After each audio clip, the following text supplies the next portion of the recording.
तो एक क्वेश्चन करते हैं।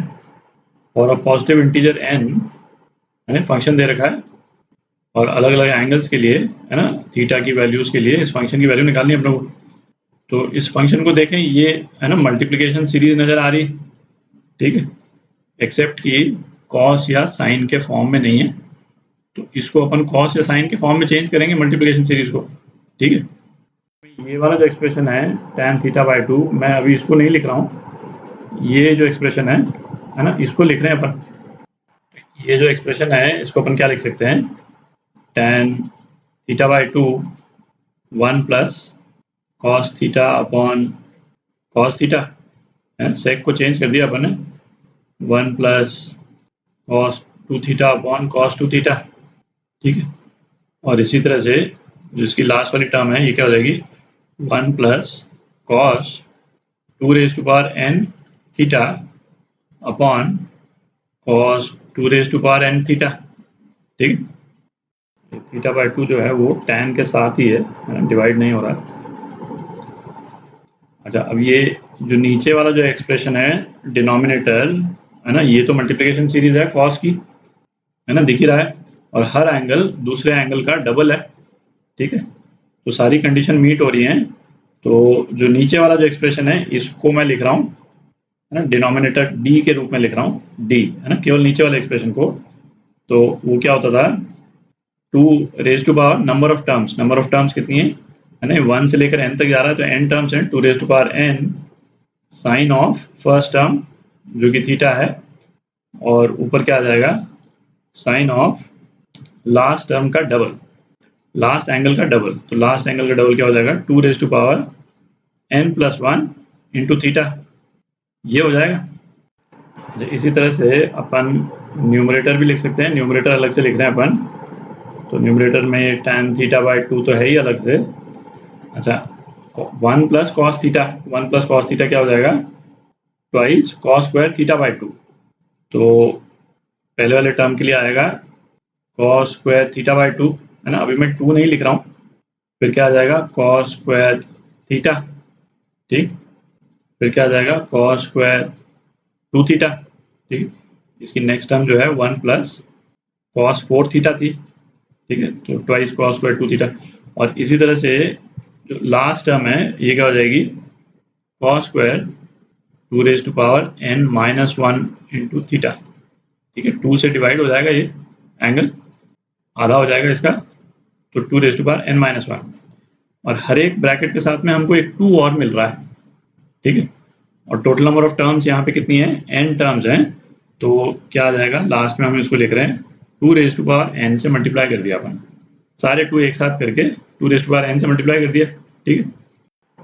अच्छा, अब देखें, ये जो कॉस वाली जितनी टर्म्स हैं ये भी एक मल्टीप्लिकेशन सीरीज है ना, कॉस की मल्टीप्लिकेशन सीरीज है, एक्सेप्ट की स्क्वायर है उसका, ठीक है। तो इस कॉस की मल्टीप्लिकेशन सीरीज का एक्सप्रेशन तो अपन लिख ही सकते हैं। तो ये न्यूमरेटर जो है वो क्या हो जाएगा, tan थीटा बाई 2, ये तो ऐसा का ऐसा। अच्छा, फिर क्या आ जाएगा, 2 रेज टू पावर n।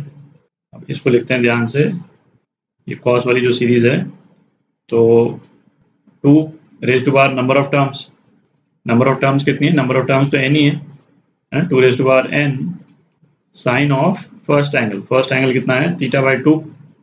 और ऊपर क्या आ जाएगा, sine of double of last angle, इसको 2 से मल्टीप्लाई कर देंगे, तो क्या आ जाएगा, 2 raise to power n into theta, और फिर इसका स्क्वायर, ठीक है, क्योंकि ये सारे टर्म्स जो हैं स्क्वायर में हैं, तो इसका स्क्वायर, ठीक।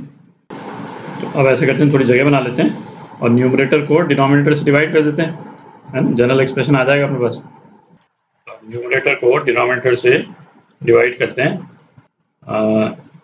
tan थीटा बाई 2 लिख रहे हैं अपन, तो sine theta by 2 upon cos theta by 2 लिख सकते हैं इसको, 2 raise to power n sine 2 raise to power n theta into sine 2 raise to power n theta, है ना, स्क्वायर है इसलिए, upon 2 raise to power n into 2 raise to power n, ठीक है। ये अलग अलग इसलिए लिख रहा हूँ ताकि, है ना, काटने में आसानी हो जाए और कन्फ्यूजन नहीं रहे। और sign theta by 2 into sine theta by 2, अब डिनोमिनेटर अच्छा, डिनोमिनेटर जो है वो क्या है, आप देखें डिनोमिनेटर है sign twice into 2⁻n theta, ये है बेसिकली। तो इसको twice sine theta cos theta लिख सकते हैं, ठीक है, क्योंकि हमारे पास में ऊपर जो टर्म्स हैं है ना 2⁻n थीटा के टर्म्स में है, तो उससे है ना चीज़ें कैंसिल आउट हो जाएंगी। तो इसको मैं लिख रहा हूँ twice sign 2⁻n theta into cos 2⁻n theta, ठीक है। ये बेसिकली 2 है इसलिए अलग अलग कर दिया, और 2⁻n थीटा, और ये जो साइन थीटा है इसको भी θ/2 कॉस θ/2 उसमें कन्वर्ट कर देते हैं। तो ये क्या आ जाएगा 2 इंटू साइन θ/2 इंटू कॉस θ/2, ठीक है। टर्म जो है कैंसिल आउट हो जाएंगी, है ना, कैंसिल करते हैं एक एक करके। ये कैंसिल हो गया, फिर ये 2⁻n, ये इससे कैंसिल हो गया, ये 2 जो है ये इस 2 से कैंसिल हो गया, ठीक। अच्छा, साइन 2⁻n थीटा, ये साइन 2⁻n थीटा से कैंसिल हो गया, कॉस θ/2 ये इससे कैंसिल हो गया, एक साइन θ/2 इससे कैंसिल हो गया, और दूसरा साइन θ/2 इससे कैंसिल हो गया, ठीक है। तो अपने पास में क्या टर्म रह गई, अपने पास में टर्म रह गई sine 2⁻n theta upon cos 2⁻n theta, तो tan 2⁻n इंटू थीटा, है ना, ये टर्म रह गई, ठीक है। तो अपना जो फंक्शन है एफ एन थीटा, इसकी ये वैल्यू आ गई अपने पास में, ठीक है। अच्छा, अब हम इवेल्युएट कर सकते हैं इसमें कौन कौन से ऑप्शन करेक्ट हैं।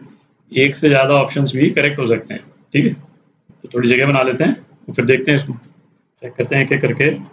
F2 5/16, n की वैल्यू क्या है 2 है यहाँ पे, तो tan 2⁻2 इंटू 5/16, तो ये क्या हो गया tan π/4 हो गया, ठीक है, जो 1 के बराबर है। तो वो पहला ऑप्शन करेक्ट है, ठीक। दूसरा F3 π/32 है ना, इसका हाफ हो गया बेसिकली, तो ये क्या हो जाएगा tan n की वैल्यू क्या है 3 है, तो 2 क्यूब हो गया इंटू π/32, ये भी क्या हो गया tan π/4 हो गया, है ना, 8/32 4, ये 1 हो गया। अच्छा, अब इसी तरह से देखें, है ना, आप इसको भी चेक कर सकते हैं, इसको भी चेक कर सकते हैं, है ना। इसमें एंगल जो है फिर उसका हाफ कर दिया पर n की वैल्यू बढ़ा दी, ठीक है, और इसमें भी एंगल फिर उसका हाफ कर दिया फिर n की वैल्यू बढ़ा दी। तो इन दोनों केस में भी अपने पास में क्या आएगा tan π/4 ही आता है, जो कि 1 है। तो चारों ही ऑप्शन करेक्ट हैं अपने, है ना, चारों ही ऑप्शन करेक्ट हैं। ये आपका आंसर